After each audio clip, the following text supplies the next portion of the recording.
କିଛି ଦିନର କଥା ଆମ ଗାଁରେ ସେତେବେଳେ ଖୁଦୁରୁକୁଣୀ ଓଷା ଥାଏ। ଆମେ ସାଙ୍ଗମାନେ ସବୁ ପ୍ଲାନିଂ କଲୁ କି ଆମେ ଆଜି ରାତିରେ ଭୋରୁ ସ୍କୁଲ ପାଖକୁ ଯିବା। ତ ଆମେ ସବୁ ସାଙ୍ଗମାନେ ସ୍କୁଲ ପାଖକୁ ଚାଲିଗଲୁ। ସ୍କୁଲ ପାଖକୁ ଯାଉ ଯାଉକା ସାଙ୍ଗମାନେ ଯିଏ ଯୁଆଡ଼େ ଫୁଲ ତୋଳିବା ପାଇଁ ଲାଗିଲେ। ଆମେ ସମସ୍ତେ ଫୁଲ ତୋଳୁ ଏକାଠି ହେଲୁ। ଆମେ ଭାବିଲୁ ସମସ୍ତେ ଆସିଗଲେ ବୋଲି, ଦେଖିଲା ବେଳକୁ ଆମର ଗୋଟେ ସାଙ୍ଗ ମିସିଂ ଥିଲା। ଆମେ ତାକୁ ଖୋଜିବାକୁ ଲାଗିଲୁ, ଆରେ କୁଆଡ଼େ ଗଲା? ଦେଖିଲା ବେଳକୁ ସେ ଆମ ପଛପଟେ ଆସିଲାଣି। ଆମେ ତାକୁ ବହୁତ ପଚାରିଲୁ, ଆଲୋ କୁଆଡ଼େ ଯାଇଥିଲୁ, କ'ଣ ପାଇଁ ଯାଇଥିଲୁ? ସିଆଡ଼େ ଆମେ ତ ସବୁ ଏଠି ଅଛୁ, ଆଉ ତୋ ହାତରେ ଫୁଲ କାହିଁ?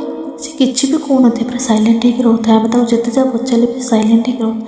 ହଠାତ୍ ଆମେ ସମସ୍ତେ ଗଲା ପରେ ହଠାତ୍ ସେ ରାସ୍ତାରେ ସବୁ କଥା କହିଲା। ଜାଣିଛୁ ମୋ ସାଙ୍ଗେ ସବୁ କ'ଣ ଘଟିଲା? ମୁଁ ଯେତେବେଳେ ସିଆଡ଼େ ଫୁଲ ତୋଳିବାକୁ ଗଲି ନା, ମୁଁ ଦେଖିଲି ମୋ ପଛପଟେ ଜଣେ ଅନ୍ଧାର ଭଳି ଛିଡ଼ା ହେଇଥିଲା, ଆଉ ଗଛରେ ସେ ଦୁଲଦାଲ ହେଇକି ଚଢ଼ୁଥିଲା।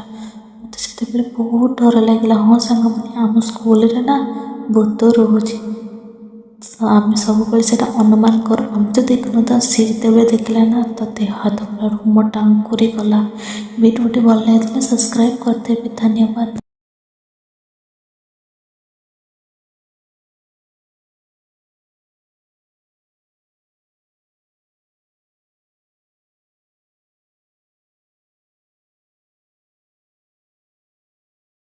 ଆଉ ସେଇଠି ଜାଣିଛୁ କ'ଣ ଘଟିଲା?